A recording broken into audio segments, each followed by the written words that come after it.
escola da bênção. Sofres cansaço da vida, de sabores domésticos, deserção de amigos, falta de alguém. Por isso acordaste sem paciência, tentando esquecer. Procuraste espetáculos públicos que te não distraíram e usaste comprimidos reposantes que não te anestesiaram o coração. Entretanto, para teu reconforto, pelo menos uma vez por semana, sai de ti mesmo e busca na caridade a escola da bênção. Em cada compartimento aprenderás diversas lições ao contato daqueles que leem na cartilha das dores que desconheces.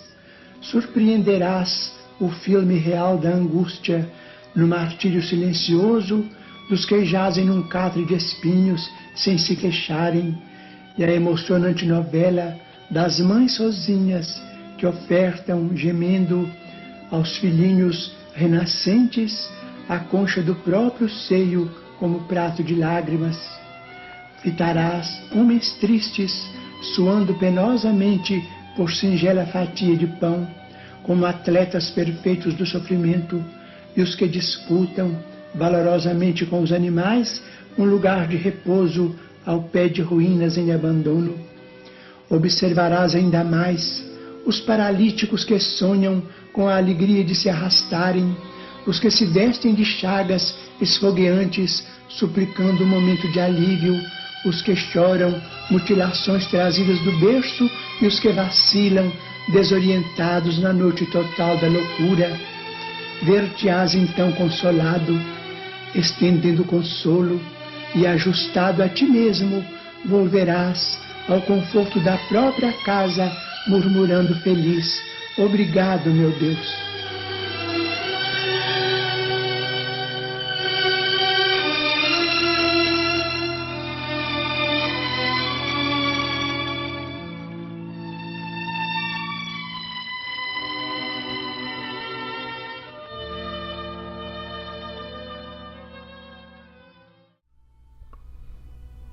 Muito bom dia a todos. Sejam bem-vindos ao nosso culto do Evangelho no Lar. Hoje, dia 19 de junho de 2018. Deixa eu me ajustar aqui direitinho para a Estela caber também.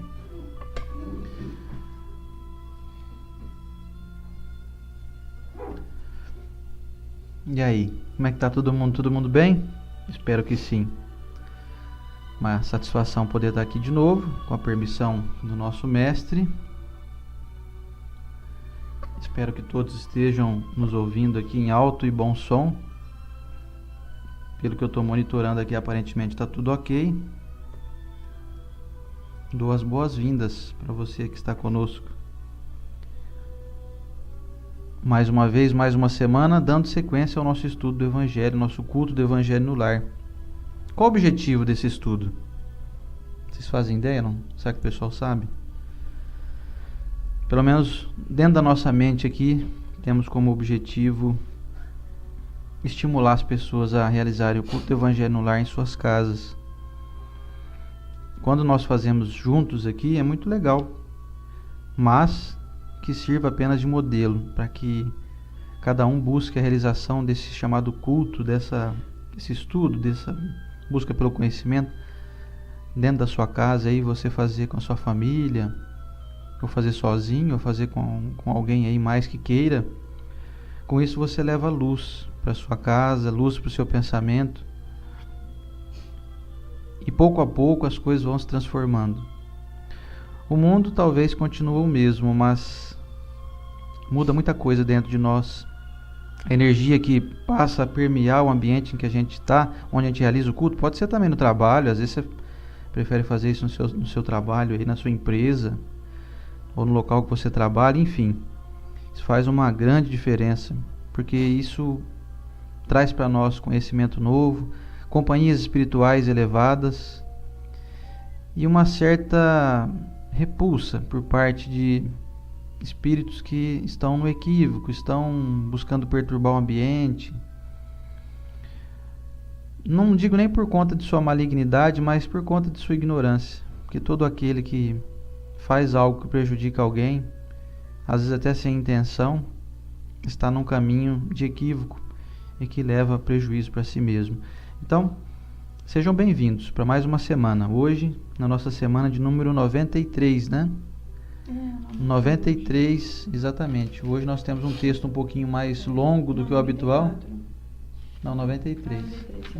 Número 93, 19 de junho de 2018. Vocês viram gostoso ouvir a voz do Chico? Eu estou colocando agora toda semana uma mensagem do Chico narrada por ele. Essa daí foi da Meimei. E não tem como não gostar. Aquela vozinha mansa do Chico Xavier. Então, bom dia a todos e o bom dia da Estela. Bom dia, Estela. Muito bom dia. Tá entrando um sol tão bonito aqui em casa, olha lá. É o sol de inverno, ele parece que ele é mais brilhante, né? Bom, tá pessoal do Japão, eu vi até um rapaz novo aqui. Kazuko Takada. Kazuko Takada, um abraço pro Kazuko. Até me perdoa se for nome feminino, porque... o Japão tem muito disso, né? Eu me confundo muito. Eu tinha uma amiga que chamava Shinobu Matsumoto. E Shinobu, com certeza, o pessoal aqui no Brasil ia falar assim, é homem, né? Se identifica aí pra gente, por favor. Bem-vindos a todos. A família do Evangelho, como o Ciander estava falando aqui. Acontece toda terça-feira. Pra gente é uma satisfação muito grande ter pessoas que estão buscando uma melhoria, porque nesse momento eu tô vendo, o pessoal tá difícil de acordar hoje, hein? Tem, no meu visor aqui tá com 59 pessoas e dessas 59 pessoas a gente não vê 59 focos de luz. O que acontece quando a gente entra em contato com algum tipo de verdade do Evangelho e aceita essa verdade dentro da gente e começa a praticar e usar isso no nosso dia a dia? O Kazuko é feminino, tá falando aqui. Olha, feminino, que legal. Então, o que acontece? Você usa essa verdade dentro de você, se ilumina e as pessoas ao seu redor também começam a ver em você um potencial. Por exemplo, uma pessoa que resolve dar o fim, ser o ponto final de alguma fofoca, de uma maledicência, você não procura mais essa pessoa para fofocar e você vê que ela é diferente. Isso você vai iluminando as pessoas com suas atitudes. Mas para ter essa atitude, a gente precisa ter contato com as verdades do Evangelho. E não o Evangelho segundo o Espiritismo. Você que está assistindo com a gente aí, eu sou casado com uma pessoa que tem outra crença, ótimo, pega cada um o seu exemplar aí e vamos debater ideias, porque é isso que Cristo quer, né? Com certeza é debater ideias que potencialize o alto. E aí vocês vão ver que a gente fala a mesma língua. Eu consigo conversar com um evangélico, com um católico, com um muçulmano, com um budista. Por que não? Nós conseguimos conversar porque é a mesma língua, é de fraternidade universal.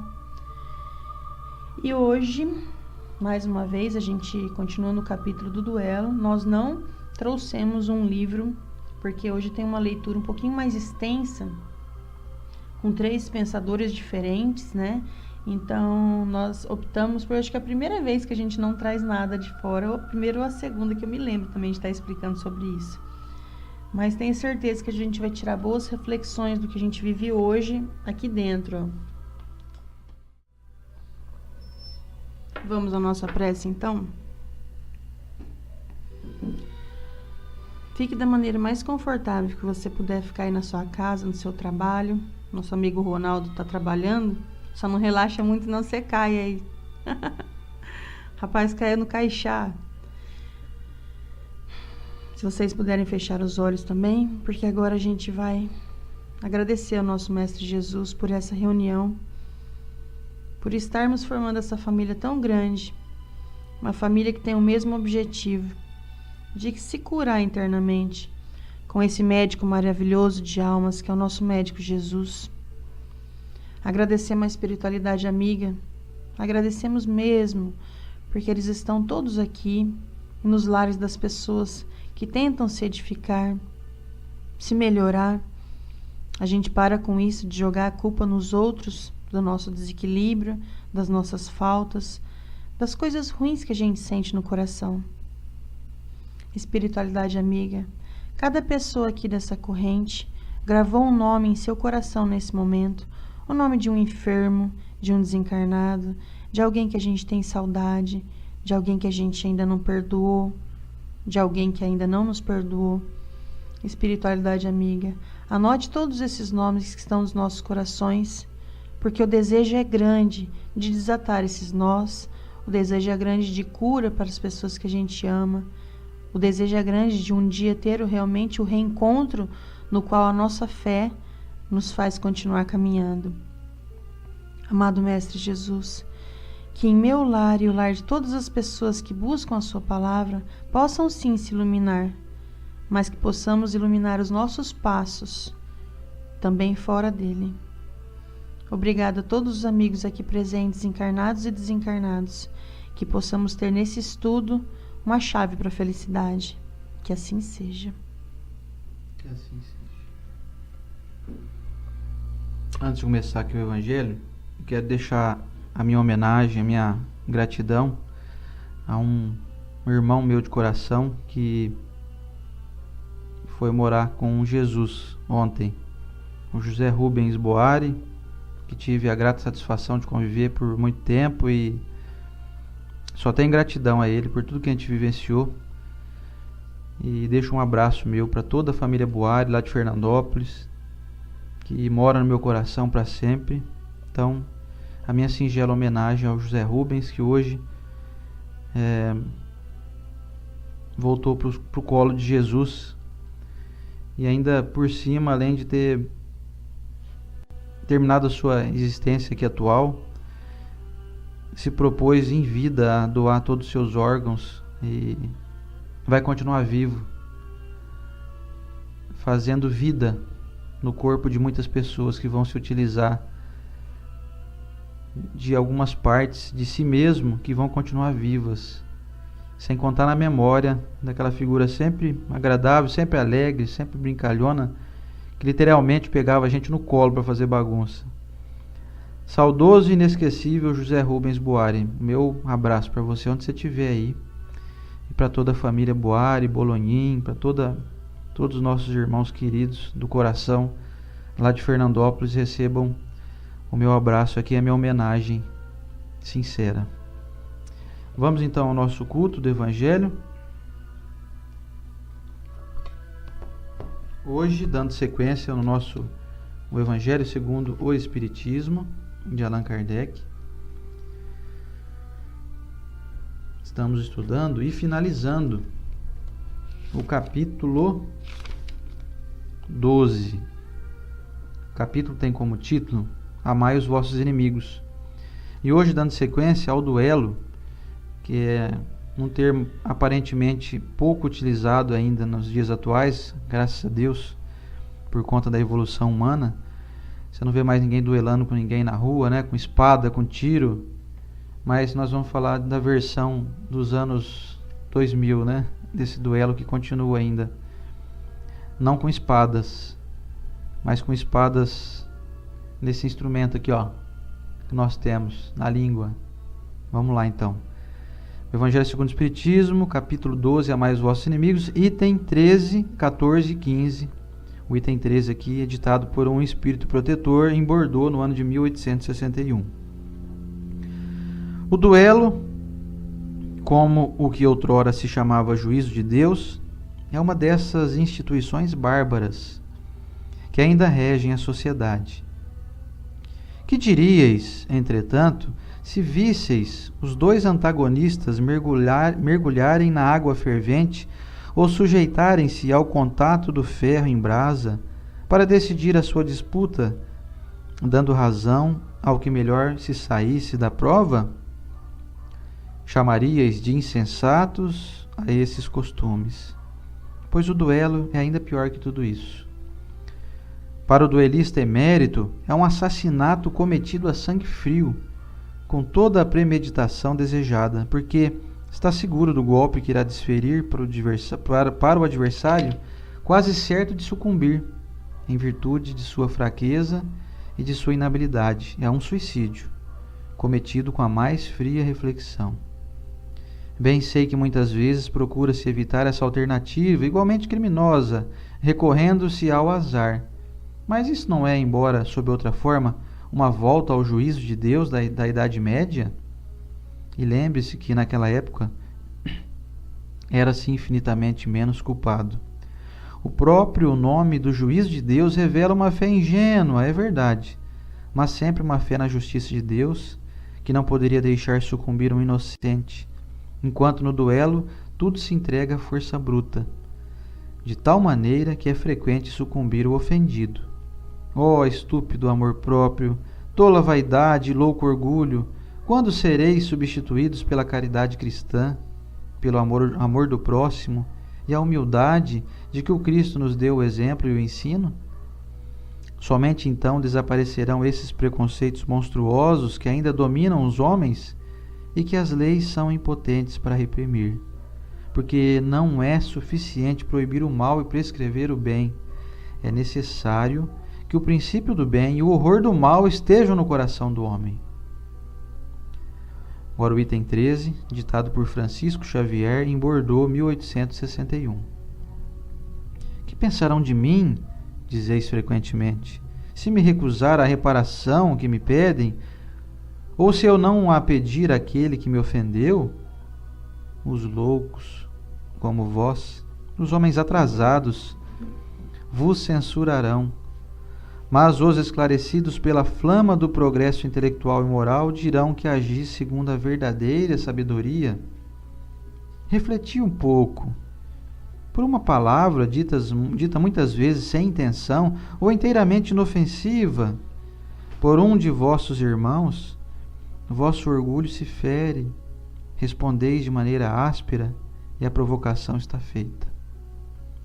Antes de chegar ao momento decisivo, perguntai se estáis agindo como cristão. Que contas prestareis à sociedade se a privardes de um de seus membros?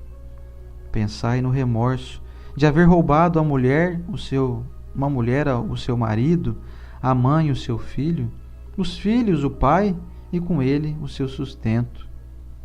Certamente, aquele que ofendeu deve uma reparação. Mas não é muito mais honroso dá-la espontaneamente, reconhecendo os seus erros, do que expor a vida daquele que tem direito de queixar-se? Quanto ao ofendido, convenho que pode às vezes sentir-se gravemente atingido, seja na sua própria pessoa, seja em relação aos que lhe são caros. Não é somente o amor próprio que está em causa. O coração foi magoado e ele sofre.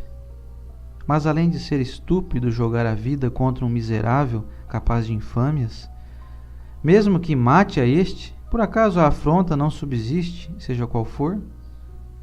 O sangue derramado não provocará maior alarde sobre um fato que, se falso, deve desaparecer por si mesmo, e se verdadeiro, deve ocultar-se no silêncio?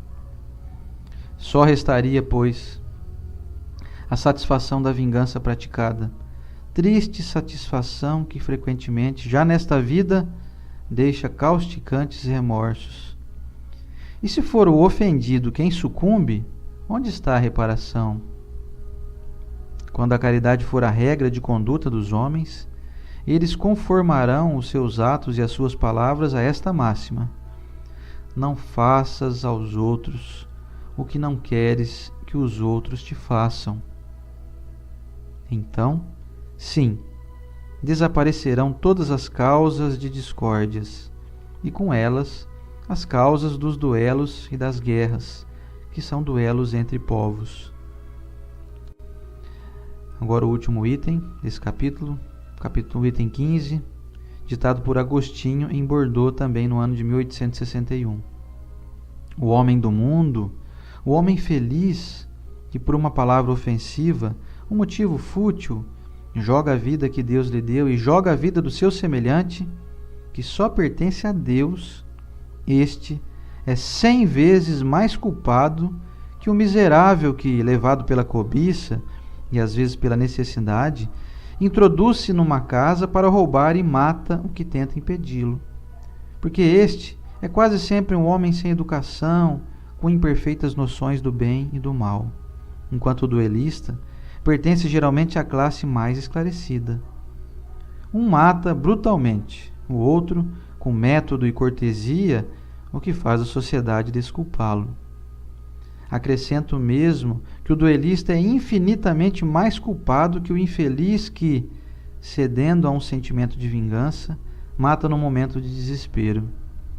O duelista não tem por desculpa o arrastamento da paixão, porque entre o insulto e a reparação sempre há tempo de refletir.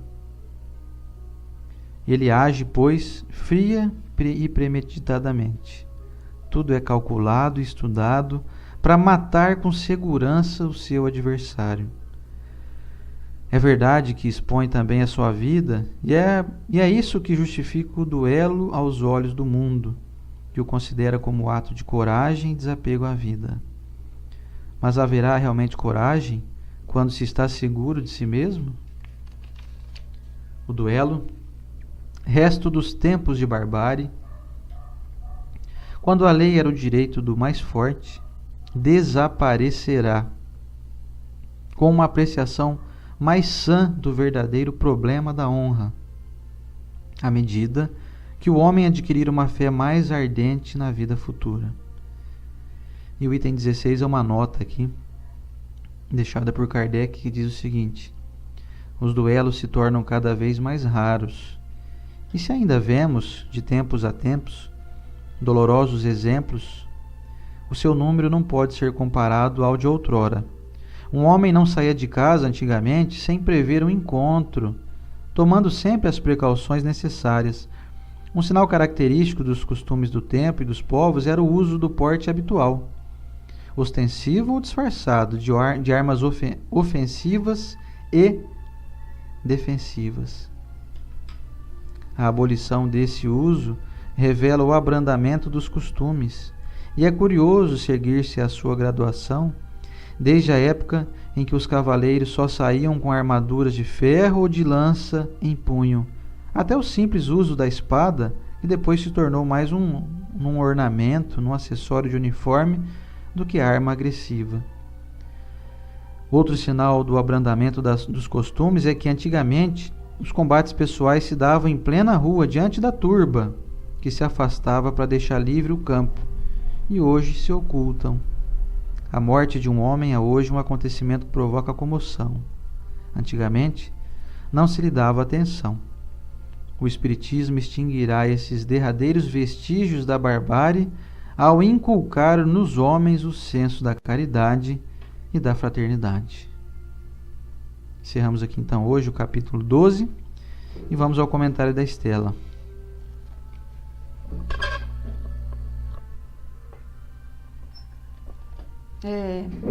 Para quem está chegando hoje nesse capítulo conosco, quando é dito duelo, é assim aquele duelo antigo que um convidava o outro por algum motivo para duelar com armas fatais, letais, e dali saía um vencedor.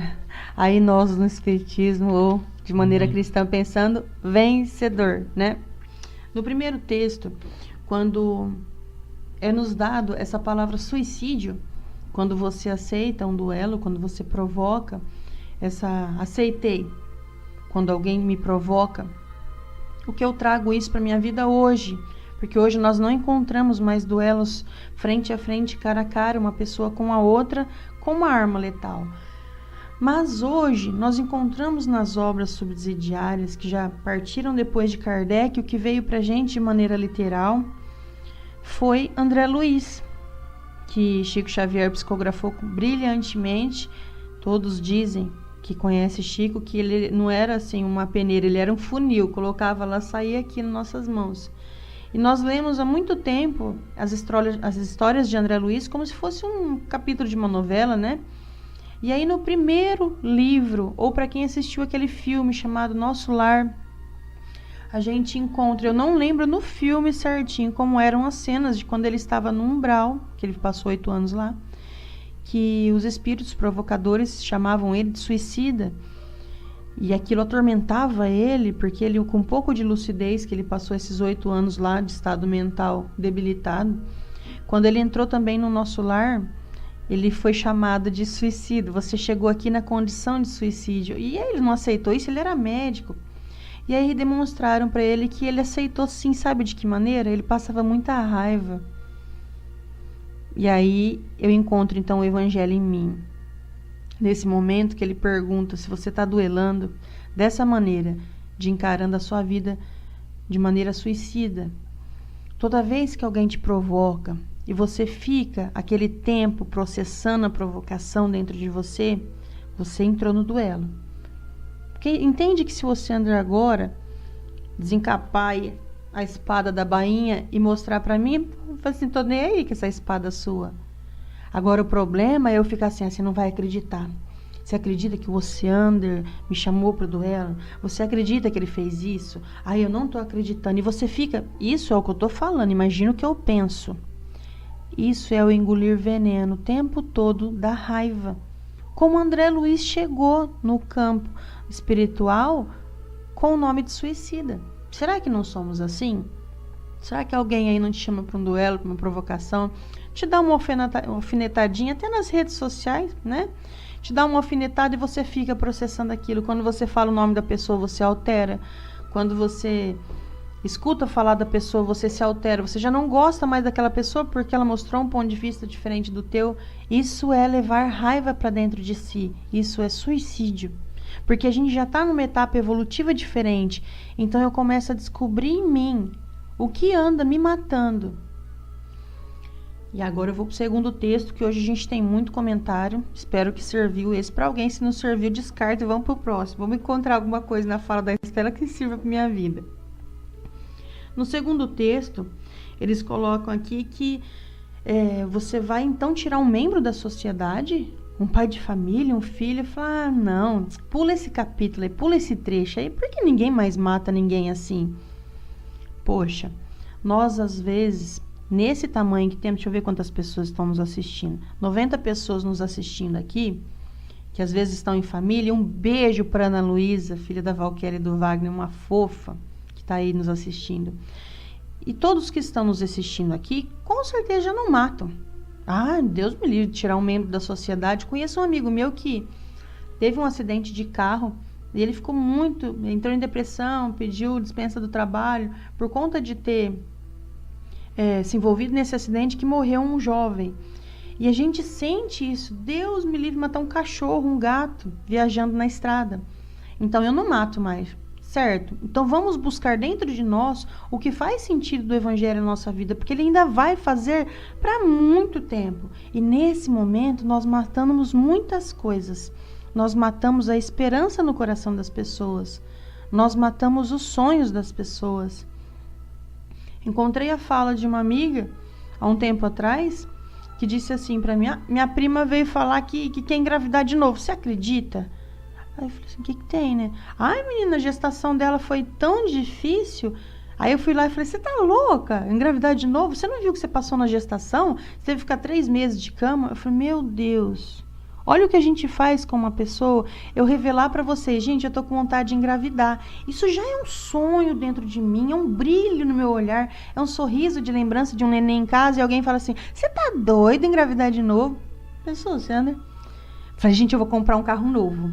Aí eu vou comprar, que meu sonho é ter um carro branco. A pessoa fala assim, branco? Será que não somos assim? Será que nós não provocamos as pessoas? Porque isso é você chamar alguém para um duelo, matando as vontades das pessoas, os sonhos. É claro que se alguém fala para mim, Estela, eu tô morrendo de vontade de mandar minha cabeça na parede, eu vou ver que a condição evolutiva dele está em jogo, que vai ser doloroso, eu recuo essa pessoa. Agora o que a gente faz realmente não é assim, né?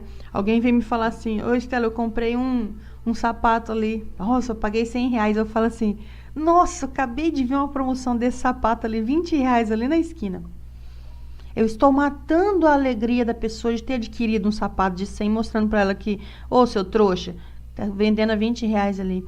Então, nós matamos, sim, pessoas, alegrias, esperanças o tempo todo. Pais de família? O pai de família, sim. Programa uma viagem, o dinheiro que ele teve foi para ir para a praia em julho do Brasil, vocês sabem que é frio. Aí eu falo assim para a pessoa, eu não paro e penso, poxa, ele deve ter conseguido pagar esse pacote só agora, porque ninguém vai para a praia, mas ele vai conhecer a praia e tá muito animado. Eu falo assim, mas você vai em julho? Aff, Maria, um frio, você vai pôr o pé na água, você vai congelar. Será que nós não fazemos isso? Nós não matamos as pessoas? Vamos pensar, então, se a gente não está chamando as pessoas para o duelo dessa maneira. E agora, no terceiro texto, ele colocou assim pra gente, ó. Que nós aceitamos o duelo.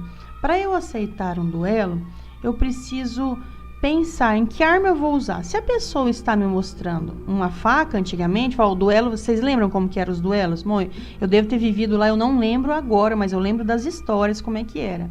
Qual vai ser a arma? Vai ser a espada. É esgrima, né? Que fala antigamente, aquela espada fininha. É esgrima então esporte, tá. Né? É esporte. Hoje em dia a gente vê aquela espada fininha. Tem uma bolinha na ponta pra não ferir. Hoje tem, antigamente não tinha, né? Na França, então. Então tá, a arma vai ser essa. Que arma vai ser? Vai ser revólver. Que arma vai ser? Vai ser um punhal. Então eu ia pra luta. E agora? Vem uma pessoa altamente ácida em palavrão e me ofende. Para eu poder duelar com essa pessoa, eu também vou ter que usar as armas do palavrão. Ou eu vou chegar na pessoa e falar assim: querido irmão, em nome de Jesus, eu acho que você não pertence à classe dos homens, você deveria ser macaco. Não vou ofender a pessoa, porque ela não tem intelecto para isso. Então eu vou ter que me rebaixar. Você entende que quando alguém te fere, é uma pessoa ácida, você tem que pegar o mesmo ácido, colocar na boca, porque o duelo nosso hoje é esse, a língua. Ou às vezes o dedo, né? Você vai teclar, né, no computador. Porque você...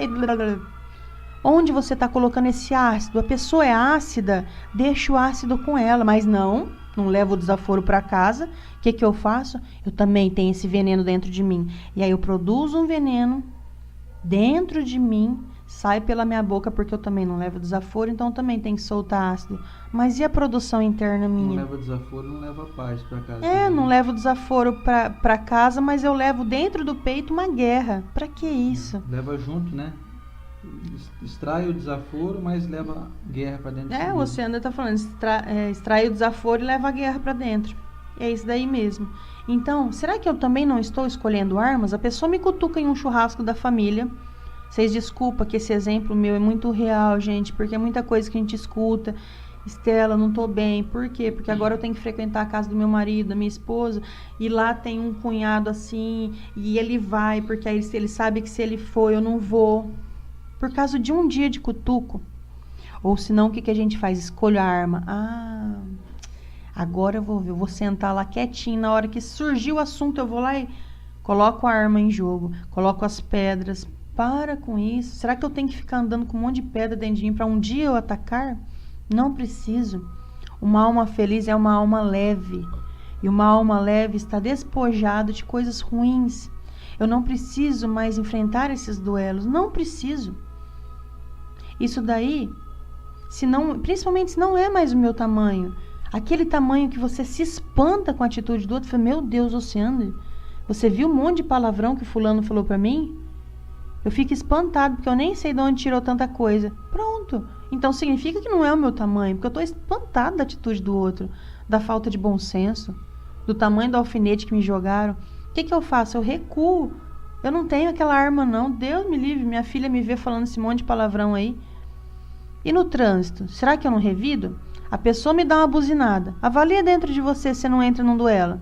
O que essa buzinada causa dentro de você? Eu buzino de novo, porque eu estava certo. Pronto. Pagou com a mesma arma, né? Tirou uma espada, você também tira a sua. Não, eu fico com aquela buzina na cabeça que... A gente tem que deixar um pouco nosso orgulho de lado, né? E para não se alongar muito, a gente vai para o quarto item que o Oceander leu para nós, que na verdade é uma nota de Kardec, explicando que já estava escasso, né, os duelos na época. E aí a gente encontra. Será que hoje realmente está muito escasso? É difícil alguém te chamar para briga e você ir, não digo nem duelo, para briga corporal, física. Mas aí, no Livro dos Espíritos, vamos conversar bem sério do que anda acontecendo no Brasil. Desculpa aí quem tem um ponto de vista diferente do meu.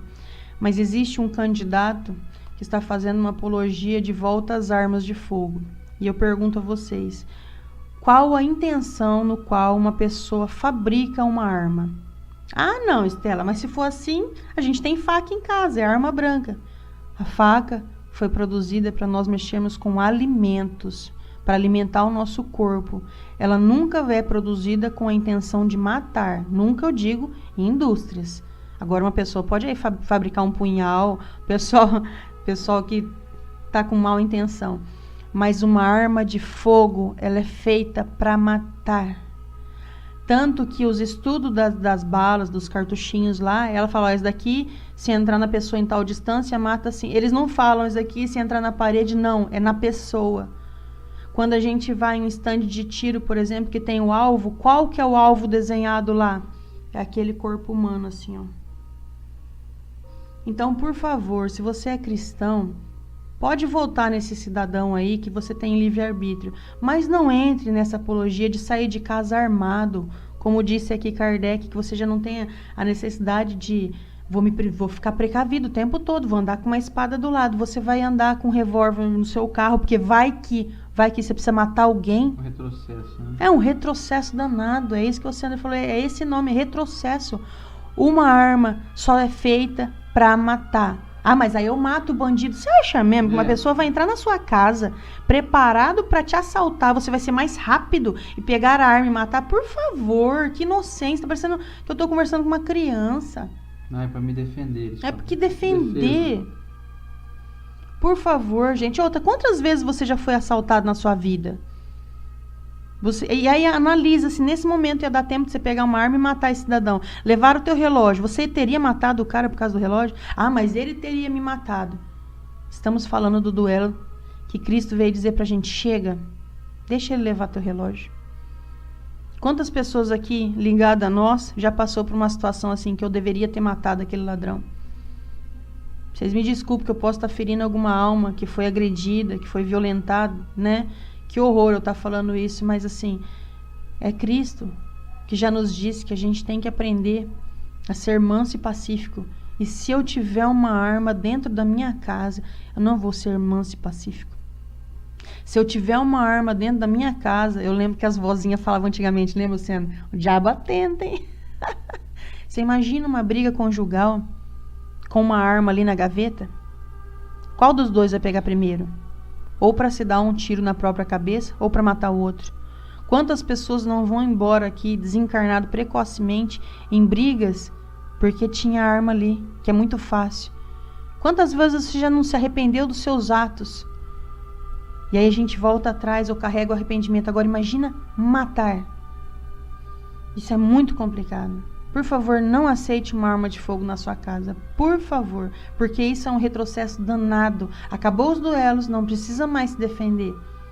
Deus, na sua infinita bondade, vai livrando a gente nas colônias, as suas energias. Você, que é uma pessoa que começou a estudar o Evangelho, começou a ter atitudes novas, você percebe que o núcleo de amizade teu está mudando? As pessoas ao seu redor são pessoas que também falam a sua língua. Se eu começar a falar alemão aqui, ninguém vai se aproximar de mim. Vocês concordam que eu estou no Brasil? Se eu falar alemão, ninguém vai se aproximar? Então, do que eu estou falando? Eu estou falando de uma linguagem espiritual. Eu estou buscando a mensagem de Cristo. Eu tenho a impressão que todos os meus amigos também estão buscando, porque eles vão se aproximando. São José do Rio Preto é grande. E se você tem ideia, eu tenho amizade em todos os bairros daqui. Todas as pessoas falam a mesma língua que eu. Porque fomos todos por um objetivo. Assim como você vai para uma faculdade de odontologia. Ah, eu quero fazer odontologia. Na mesma sala ali, juntou todas as pessoas que querem fazer odontologia. Isso é tão óbvio. A espiritualidade faz isso na sua vida. É óbvio assim.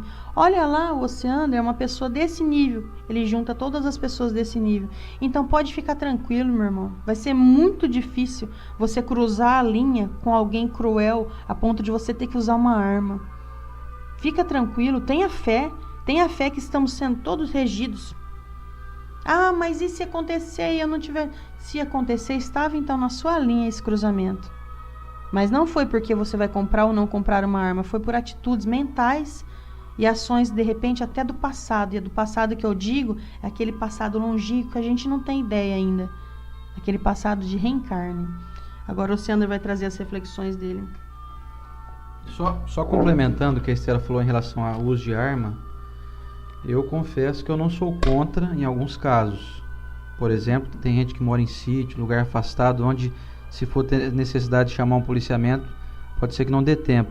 Então, se o indivíduo tem uma propriedade rural e vê ela invadida por ladrões, por bandidos, que podem literalmente barbarizar a família dele, sou a favor de que ele tenha sim a arma para se defender. A questão é a banalização. Tempos atrás, quando era permitido o porte de arma, eu conheço vários casos onde a pessoa, por exemplo, perseguiu o outro por conta de uma discussão no trânsito. Então a arma não era somente mais para se defender de bandido. Ela virava artifício de perseguição e de guerra gratuita. Por conta de uma briga de trânsito, uma batidinha de carro, amassou teu carro, o cara às vezes foge com medo por você estar armado, e aí você quer matar ele porque amassou teu carro, que vai ficar R$2.000 para ser consertado. Então o problema não é o uso da arma. Eu acho que a arma, em certos casos, ela é necessária, especialmente dentro na mão de policiais, na mão de quem nos defende, do poder público, né? Claro.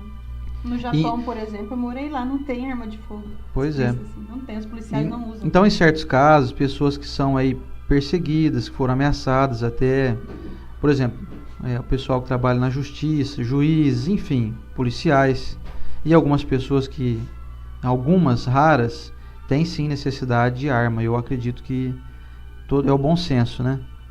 Mas não vamos aqui hoje centralizar o nosso evangelho em torno desse assunto, porque não estamos aqui com o objetivo de fazer apologia a nada e nem contra ninguém. Nosso objetivo vai ser sempre divulgação da vida, né?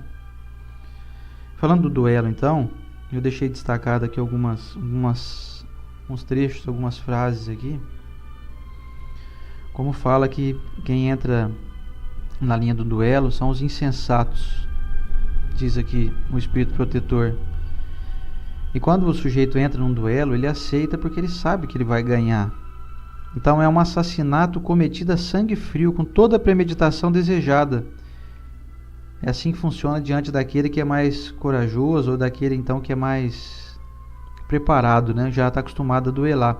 E aí, trazendo para o momento atual, como nós não vemos mais duelo nas ruas, a não ser em determinados locais aí de grande criminalidade, por exemplo, se você for nas favelas aí, algumas favelas, não vou nem dizer se de uma determinada cidade, favelas de modo geral, das grandes cidades do Brasil e do mundo aí, você vai encontrar aqueles que têm divergências de pensamentos, indivíduos que entram em atrito um com o outro, ou facções, né?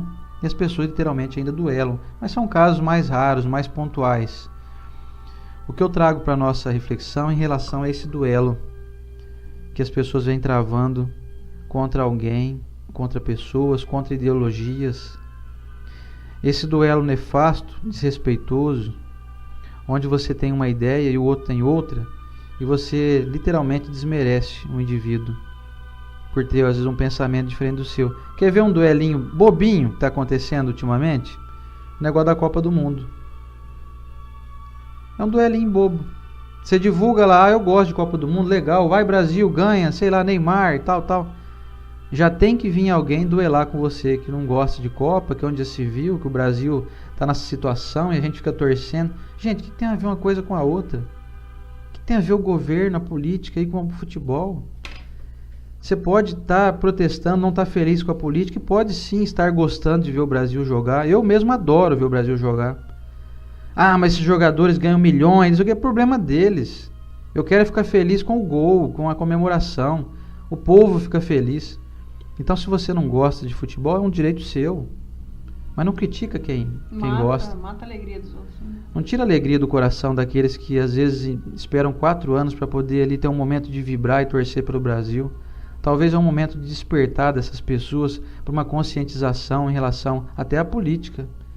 Quando você passa a amar mais o seu país, mesmo que seja por vias futebolísticas, vamos dizer assim, você pode estar despertando ali um cidadão que vai então passar a observar o Brasil não mais como um time de futebol, mas como alguém que está em busca da sua cidadania, da resolução e da melhoria da questão política até, por que não? Então, se você não gosta, por exemplo, de quem come carne, se você é vegetariano, curta o seu vegetarianismo sem perturbar aquele que come carne. Se você come carne, deixa quem é vegetariano em paz. Para de ficar duelando com quem tem ideias diferentes das suas. Se você tem uma segue uma linha doutrinária ou religiosa, para de perturbar, para de duelar com quem não pensa igual você. Se você é espírita, não perturba não quem é protestante e vice-versa. Se você é católico, deixa os protestantes seguirem as suas ideologias. Vamos sair fora desse duelo aí. Esse duelo que mata alegrias, como eu li alguns comentários aqui, as pessoas dizendo, tem gente que duela com a gente matando os nossos sonhos. Você conta para alguém que você tem um determinado sonho, uma vontade de fazer tal coisa, as pessoas vêm, literalmente quebram suas pernas no meio. Como a Estela falou, né? Você quer ter filho? Você é louco. Que filho nada. Mundo perdido dele. Esse mundo aí, ó, você vai pôr filho nesse mundo cão. Olha que pessimismo, que falta de senso de realidade. Quer dizer então que você está dizendo que Jesus está equivocado. Então, pegar um punhal e enfiar assim no sonho da pessoa. Então Jesus é bobão. Jesus veio falar que existe uma lei de progresso. Ele está equivocado. Está pior o mundo cada dia. Jesus não sabe de nada. Ele tem 15 bilhões de anos, mas ele não sabe o que diz. Ele veio aqui, ficou só 3 anos evangelizando e ele falou coisas que ele não sabia que estava dizendo. Quer dizer que você sabe mais do que Jesus, então, que o mundo está pior. Então é uma insensatez, é uma falta de conhecimento que nos leva literalmente a sermos considerados até como crianças. Eu vejo certos comentários em rede social pessimistas. As pessoas fazem questão de extrair sempre o lado ruim de tudo. Quando nós vamos parar com isso? Se você posta, por exemplo, você está almoçando no restaurante, se a pessoa tiver um pedaço de carne no prato, já tem gente criticando. Onde já se viu comer cadáver? Eu já vi gente que escreve isso. Que estupidez, que agressividade, que insensatez. Se você não come carne, respeite quem come. Eu mesmo confesso para vocês, estou parando de comer carne. Carne vermelha eu já não como já há um bom tempo. Quem me conhece aí sabe que me chamou para churrasco, eu passo vergonha porque eu não vou. Eu como... A gente vai, eu como outras coisas, né? Mas assim, enfim, estou parando de comer carne, só não consigo parar de comer ainda frango e peixe. Agora você imagina se eu for começar a criticar então quem come carne. Eu comia carne até esses dias aí, ó. Então vamos parar de sermos insensatos, indiferentes aos gostos das pessoas. Vamos parar de sermos estúpidos. Isso é estupidez, isso é agressividade. Você está fora da linha cristã. Você é um duelista, né? Você é o cara que vive aí por senso de justiça, mas vive se vingando das pessoas que pensam diferente de você. Você pode ter certeza, você pode estar cheio de razão, mas você é muito odiado. As pessoas não gostam de você por agir assim. Ah, mas comigo é assim, eu falo a verdade mesmo, estou em defesa do que é certo. Tudo bem, continue com a sua certeza, com a sua verdade e continue doente. Aguar a plantinha com água fervente. Isso, continua aguando a planta com água fervente, com essa justificativa. E não, mas eu estou regando a planta, mas a água está fervendo. Você não está vendo que você não está sabendo aguar da forma correta? Ou com o componente correto, que é uma água minimamente, então, em temperatura ambiente? Se a água está fervendo em você aí, você está machucando o outro, com a desculpa de que está irrigando ele, está cultivando ele. Então, o duelo, hoje em dia, a gente pode trazer para essa realidade. Essa verdadeira guerra campal, estabelecida especialmente em rede social, onde nós ficamos literalmente perturbados. Nós defendemos as nossas ideologias como se todo mundo fosse estúpido, ignorante e inocente. E nós mal sabemos que inocentes somos nós, que achamos que as pessoas são inocentes. E aí chega um dia que você descobre que você estava equivocado. Então vamos parar com isso. Vamos levar a fraternidade como bandeira. E se você não concorda com o que o outro pensa, ou o que o outro fala, o que o outro divulgue, guarde para você. Divulgue então as suas ideologias no seu perfil. Eu vejo gente que vem no perfil da gente querer atacar o que você escreve. Isso aí é uma insensibilidade, uma desconsideração, uma descortesia. Eu diria até que uma estupidez. Desculpe o termo. Mas se você não concorda com alguém, faça isso no seu perfil. Então, vai lá, divulga lá os teus ódios, as suas insensatezes. Vai lá, pega lá e joga fogo, veneno no teu perfil lá. Agora, se alguém, por exemplo, postou lá um prato de carne que está comendo num churrasco, deixa a pessoa no tempo dela. Você também comia carne há pouco tempo. Ah, eu não como. Desde quando eu nasci eu sou vegetariano. Na outra encarnação você comia. Pode ter certeza disso. E se você se considera muito esperto, Não deixe que a sua esperteza seja motivo de ser também, além de esperto, alguém agressivo, ofensivo, alguém que fere, que vive cutucando o outro. Essas cutucadinhas aí não te trazem benefício nenhum. E seguindo aqui então o Evangelho, diz aqui: ó estúpido amor próprio, tola vaidade, louco orgulho, quando sereis substituídos pela caridade? Quer dizer, olha que amor próprio, você ama tanto o que você acredita, ama tanto a tua vaidade de querer não ser contestado naquilo que você acredita que é o certo, e um dia você vai descobrir que talvez que a tua certeza foi muito equivocada e que você vai ver que você estava errado. Como eu já me peguei muitas vezes acreditando em coisas que depois descobri que estavam erradas. Falo de mim aqui, tá? Não estou falando de vocês, não estou falando de mim. E a humildade que o Cristo nos deu exemplo e ensino. Quando nós vamos acreditar que esse é o caminho? Não é suficiente proibir o mal e prescrever o bem. É necessário que o princípio do bem e o horror do mal estejam no coração do homem.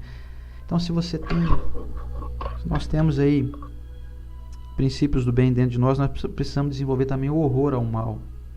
E pensar sempre antes de fazer, antes de falar, antes de escrever, antes de ficar aceitando duelo o tempo inteiro e viver doente, viver angustiado, viver sozinho, viver aí, mal falado pelas pessoas que rodeiam.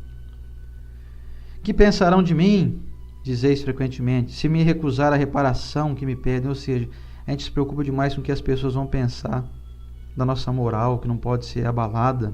Quer dizer, tudo orgulho ferido. Tudo é uma exacerbação da própria tola vaidade, como diz aqui. E dando sequência aqui, já finalizando.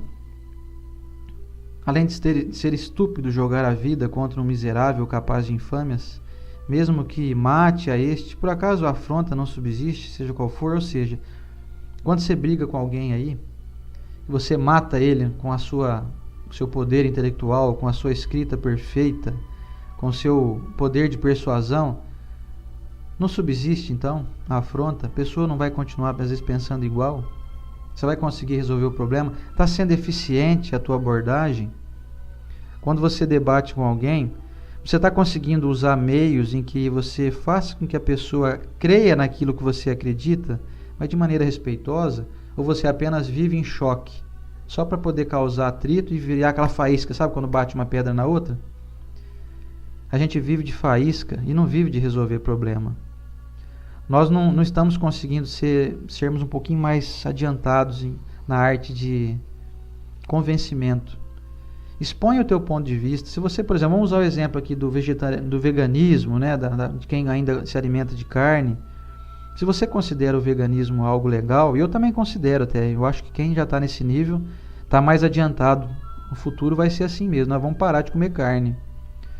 Mas se você é um vegano, por exemplo, e uma pessoa inteligente, que tal você usar argumentos que não firam aqueles que ainda comem carne, que não tratem aqueles que comem carne como idiotas?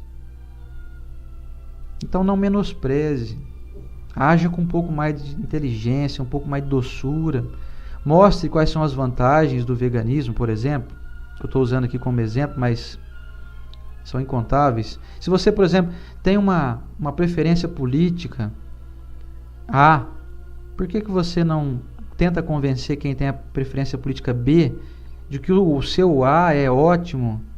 Agora a gente vive de ironia para poder demonstrar que o A é bom, vive de sarcasmo, de deboche, de desconsideração com o outro que pensa diferente. O outro não pensa diferente para te afrontar, é que ele pensa diferente. Até usamos o exemplo aqui de um candidato que fala em relação à liberação de armas. Não vou nem aqui dizer nome de ninguém. Eu não concordo com isso, mas eu não debocho, porque tem gente que acha que isso é correto e a pessoa está querendo bem, mas não está sabendo fazer da forma certa. Então a nossa função como cristãos é esclarecer dentro de uma linha de fraternidade, não com deboche. Eu não vou debochar de ninguém que tem esse entendimento. Eu respeito quem acredita que esse é o caminho correto. Eu respeito. Eu não concordo, mas eu respeito. Eu não vou debochar. Eu não vou dar a entender que o outro é um tolo, é uma besta. Porque besta é quem age pensando que os outros são bestas. Desculpem novamente aqui o termo um pouco mais, uma abordagem um pouco mais agressiva, vamos dizer assim. Mas é necessário que nós demos palavra ao Evangelho trazendo para a atualidade. Não ficando aquela coisa bonitinha, mas muito pouco usual. Então nós temos que parar de duelar. Parar de querer matar as pessoas com as palavras. Parar de querer achar que a nossa intelectualidade é a sobrenatural, é a maioral. Ou seja, todo mundo está abaixo de mim, só eu que sei tudo. Nós não sabemos nem metade da missa, como diz o ditado popular. Então, você não gosta de algo? Beleza. Respeite isso em você e respeite o outro que gosta. E às vezes tem o outro que gosta, ou que tem uma ideia diferente da sua, é alguém que você ama e que te ama também. Preserve esse amor. Preserve essa amizade que você tem com as pessoas. Respeite quando ela está agindo uma linha diferente. E se você não acha que você tem que abordar mesmo, porque você é defensor da verdade e dos bons costumes, faça isso então de maneira bem discreta. Chama a pessoa no privado, conversa só com ela. Agora, se você quer expor isso no perfil dela, você não quer corrigir ela. Você quer se aparecer. Você quer mostrar que você é o bom e que a pessoa é uma besta. Isso aí não é atitude cristã. Elogie em público, corrija no privado. Já viram esse termo? Se você está corrigindo em público, você quer se exibir. Você não quer corrigir nada. Se você vai em grupos, em rede social, destilar veneno e ódio, você não quer o melhor do mundo. Você quer continuar dando força ao mal que habita em você. Certo? E finalizando aqui então, o Agostinho, no item 15, vem dizer para nós que o duelista é infinitamente mais culpado que o infeliz, que age às vezes por impulso, quando mata num momento de desespero. Quer dizer, para comparar isso, falando do duelista que mata por impulso, que é diferente, por exemplo, de um cara que pula dentro da tua casa para te roubar a sua casa e que acaba matando porque se assusta de ver você lá, ele não sabia, ele pensou que a tua casa estava vazia, que ele ia roubar e ir embora, e ele te mata. Esse é um infeliz. Ele é 100 vezes mais, diz o Evangelho, 100 vezes menos culpado do que aquele que mata premeditadamente. Vamos trazer isso para a nossa realidade do assunto aqui, que a nossa hora já foi. Em breves palavras. Se você premedita um jeito de cutucar o outro, você é muito mais culpado do que aquele que fala de maneira sem pensar, inocentemente. Conheço uma pessoa, por exemplo, que ela fala o que vem na cabeça. Só que é uma pessoa inocente praticamente, é quase como uma criança. É uma pessoa até da minha família. Ela fala, sim, ela olha você às vezes e fala: nossa, você engordou, hein? Então a pessoa, ela não tem aquela maldade, aquele desejo de querer te cutucar. Ela faz observações que vêm na mente dela. Então essa pessoa é mais inocente do que maldosa. Já tem aquele que premedita, ele olha assim de longe, começa a olhar todos os defeitos e vem e fala assim. Ele pensou antes, ele não fez aquilo de maneira assim espontânea. Então esse que pensa, planeja, faz premeditadamente, esse é 100 vezes mais culpado do que aquele que é o ignorante, o infeliz, como diz aqui o Evangelho. Finalizando então o que o Agostinho disse em Bordeaux em 1861. E aí vem a nota de Kardec falando que os duelos se tornam cada vez mais raros porque nós estamos tomando consciência em relação à necessidade de paz. Eu vou orar para que a Coreia do Norte lá entre em acordo com os Estados Unidos, para a gente viver em paz e tal. Só que aí na rede social você vai lá e lambada no teu irmão aí. Quer dizer, é uma incoerência, né? A gente ora pela paz no mundo e não faz a mínima questão de ser um pouquinho mais gentil com aquele que pensa diferente de nós. Olha que insensatez, que incoerência moral. Eu torço para que as coisas grandes aconteçam, mas as pequenininhas que eu posso fazer, está na minha mão, eu não faço. Vamos pensar nisso? Quero concluir. Eu vou pensar nisso porque eu preciso pôr isso em prática também, que eu estou falando para vocês aqui, viu, gente? Eu não estou dizendo aqui que eu faço isso já, eu não estou aqui para ensinar ninguém, eu não estou aqui na posição de ser alguém superior a ninguém. Estou aqui igual vocês aí. Estou em busca de fazer isso. Eu preciso parar de duelar também. Você anda aqui. Então é só talvez uma autorreflexão aqui. Não estou aqui puxando a orelha de ninguém de vocês aí. Não se sintam ofendidos, tá? É uma autorreflexão da busca que eu estou fazendo, tentando me modelar para deixar de ser aquele cara que duela a qualquer tipo de provocaçãozinha. Certo? A Estela vai concluir aqui e nós vamos para a oração final, finalizando o nosso estudo de hoje.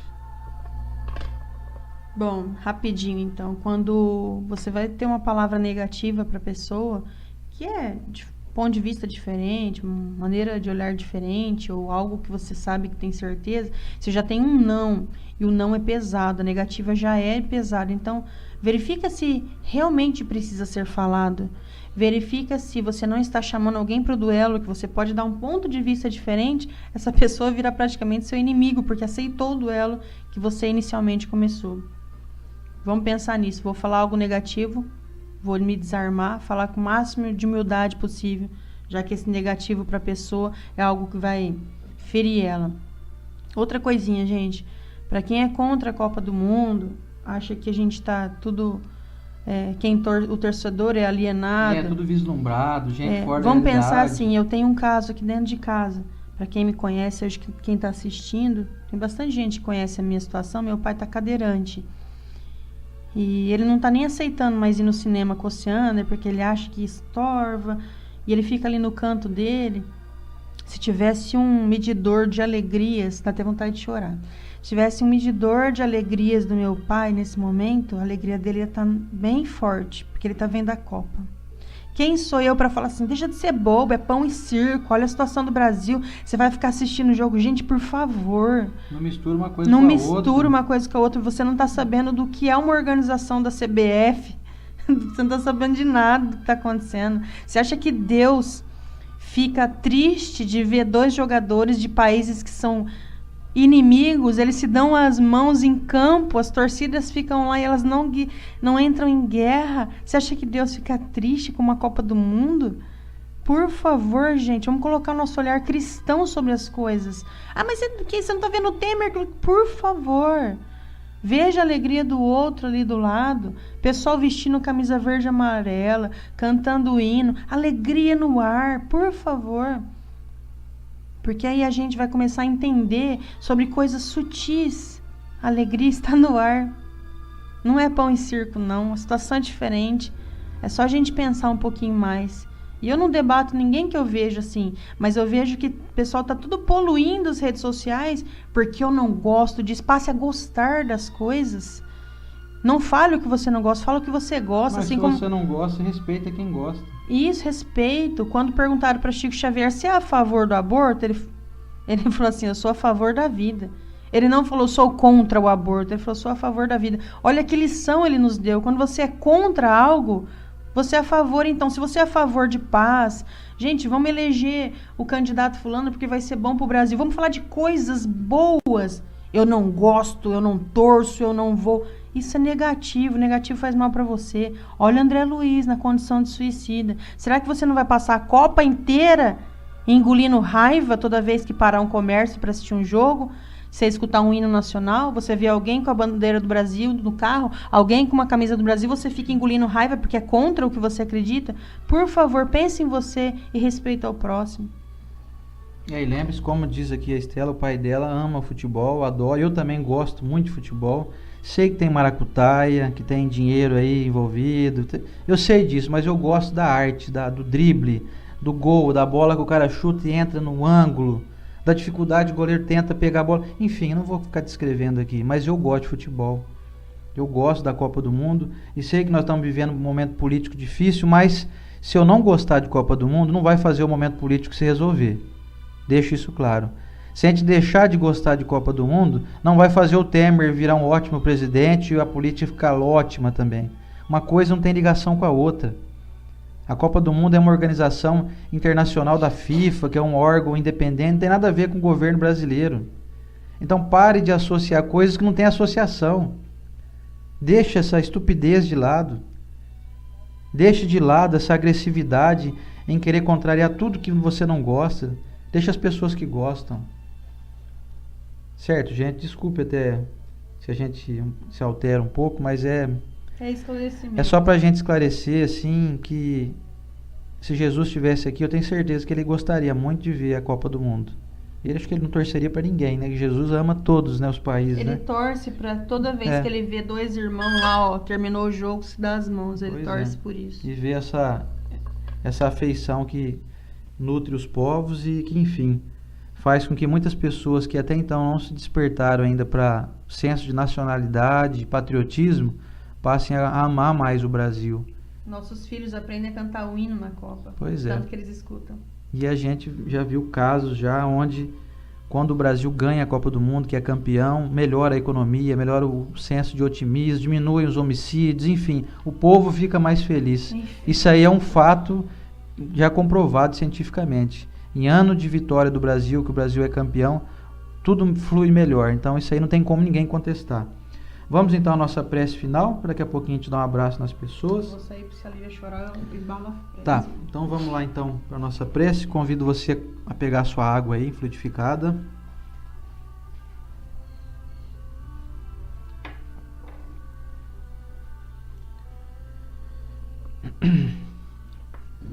Vamos lá, meus amigos, meus irmãos. Senhor Jesus, mestre amigo, governador espiritual do nosso planeta, queremos te agradecer por mais uma oportunidade de esclarecimentos, de estudos, de reflexões e até de alguns aí puxões de orelha que nós damos em nós mesmos. Falo aqui por mim, que peço desculpas a qualquer irmão que eventualmente tenha se sentido aí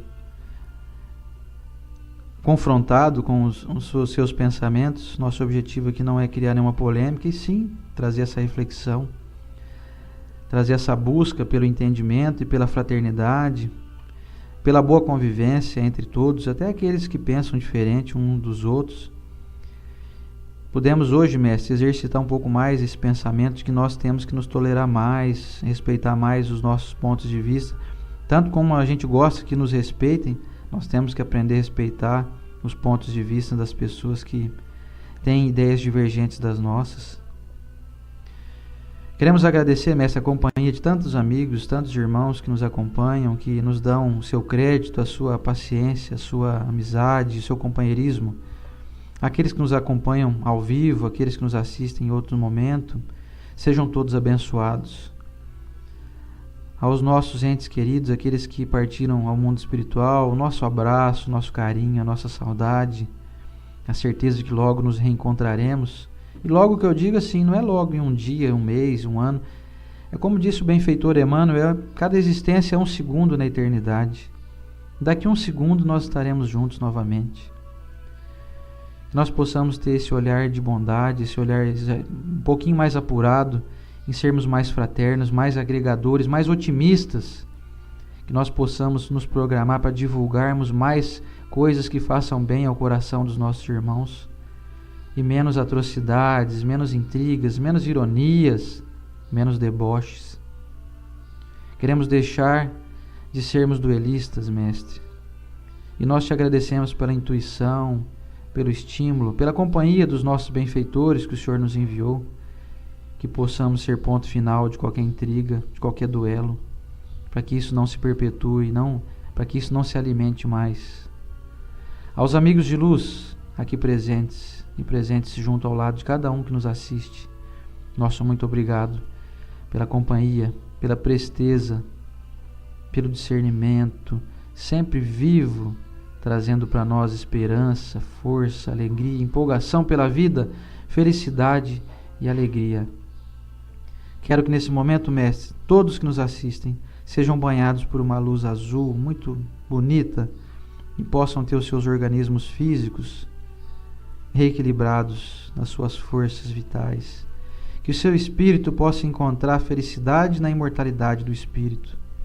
Possa ter a certeza e a convicção de que tudo está melhorando a cada dia e de que, fadados que somos à imortalidade, a essa vida indefinida que vamos ter aí futuramente, que não temos nem ideia de para onde vamos ainda, mas podemos ter a certeza, seguindo os teus passos, mestre, de que iremos um dia ascender de forma tão sublime, que um dia até seremos anjos, como o Senhor mesmo nos disse quando afirmou que vós sois deuses, vós podeis fazer o que eu faço e muito mais. Muito obrigado, Mestre, por nos dar esse estímulo. E a todos os nossos irmãos que nos acompanham, nosso muito obrigado. Permaneçam conosco, nos ajudando, nos fortalecendo, nos trazendo estímulo. Onde quer que vocês estejam, recebam um abraço meu e da Estela. E ao Senhor Jesus e a Deus nosso Pai, nosso muito obrigado por nos permitir estar aqui mais uma semana. Te pedimos, Mestre, a permissão para novamente aqui estarmos com as melhores condições possíveis e que são do nosso merecimento, para estarmos aqui na semana que vem. Obrigado, Senhor Jesus, nas tuas bênçãos. Encerramos por aqui hoje esse culto do Evangelho no Lar. Muito obrigado, Senhor Jesus, e que assim seja. Eu que agradeço muito a todos vocês.